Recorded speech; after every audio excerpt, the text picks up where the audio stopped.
நம்முடைய பிதாவாகிய தேவனாலும் கர்த்தராகிய இயேசு கிறிஸ்துவினால் உங்களுக்கு கிருபையும் சமாதானம் பெருகுவதாக. நாளையும் கூட நமக்கு ஜீவனை தந்ததும் அல்லாமல் தயவு பாராட்டினார்லவா அவரை துதிக்கலாமா? உம்மோடு இருப்பதுதான், உம்மோடு இருப்பதுதான் உள்ளத்தின் வாஞ்சையா, உம் சித்தம் செய்வதுதான் இதயத்தின் ஏக்கமையா. இசையா உம்மைத்தானே என் முன்னே நிறுத்தியுள்ளேன். இசையா உம்மைத்தானே என் முன்னே நிறுத்தியுள்ளேன்.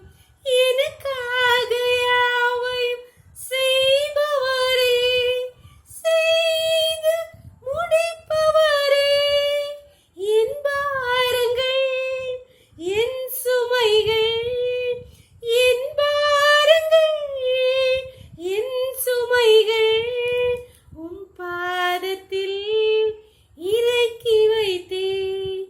உம் பாதத்தில் இறக்கி வைத்தேன். உம் பாதத்தில் இறக்கி வைத்தேன். ஒரு வேற்போதி வாசிக்கலாமா? 1 பேதுரு 5வது அதிகாரம் 7வது வசனம். அவர் உங்களை விசாரிக்கிறவர் ஆனபடியால் உங்கள் கவலைகள் எல்லாம் அவர் மேல் வைத்து விடும். இந்த வசனம் நமக்கு ரொம்ப ரொம்ப ரொம்ப நெருக்கமான வசனம். சின்ன பிள்ளையிலே இந்த வசனத்தை நமக்கு பாராம படிச்சு தருவாங்கல்ல. ஆனா இதுல ஒரு ஆழமான சத்தியம் பாருங்க. கர்த்தர் இங்க சொல்றாரு, அவர் உங்களை விசாரிக்கிறவர் ஆனபடியால் உங்கள் கவலைகள் எல்லாம் வைத்து விடுங்க. நாம் நம்முடைய குடும்ப சூழ்நிலையிலே அநேக கவலைகள், பிரச்சனைகள், பாரங்கள். ஆனால் நாம் நம்முடைய கவலைகள் எல்லாம் யாருக்கு சொல்றோம்?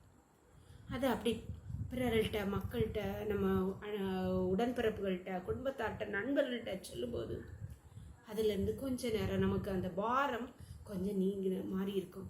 ஆனால் அதுலேருந்து நிரந்தர ரிலீஃப் கிடைக்குமான்னா அது நிச்சயமாக இருக்கவே இருக்காது. ஆலோசனைகள் சொல்லுவாங்க, ஒரு ஆறுதல் சொல்லுவாங்க, அவ்வளோதான். ஆனால் இங்கே கடவுளை குறித்து ஏசப்பா வச்சு சொல்லப்பட்டிருக்கு, உங்கள் கவலைகள் எல்லாம் ஏன் அவர் மேலே வைக்கணும்னா அவர் உங்களை விசாரிக்கிறவர். நம்முடைய கவலைகளை விசாரித்து தீர்க்கிறவர். வெறுமனே கேட்டு விட்டு ஆறுதல் சொல்கிறவர் அல்ல, இல்லை இன்னொரு இப்படி வரணும் யோசனை சொல்கிறவர் அல்ல. அவர் விசாரிக்கிறவர்.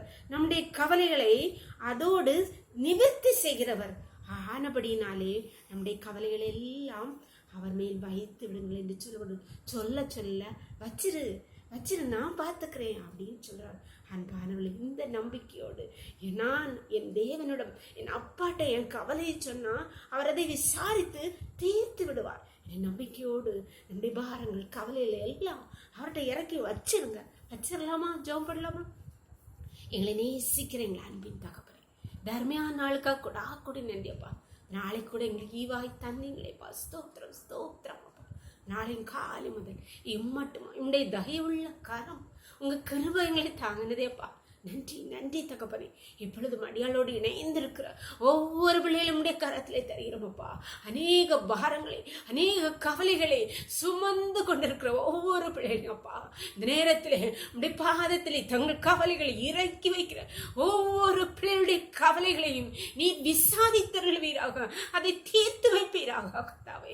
ஒவ்வொரு பிள்ளைகளையும் ஆற்றி தேற்றி அந்த கவலைகளில் இருந்து எந்த கவலை இருக்கிறதப்பா அதற்கான மூல காரணத்தை நீக்கி போட்டார்கள் வீராக. உன்னுடைய கருத்திலே ஒவ்வொருவரையும் தாழ்த்தி தருகிறோம். இந்த ரோக்களை மூடி மறைச்சிக்கோங்க. சகல துதியும் கனமும் பலமையும் பலனும் ஞானமும் எங்கள் தெய்வாதி தேவன் ஒருவருக்கே செலுத்துகிறோம்.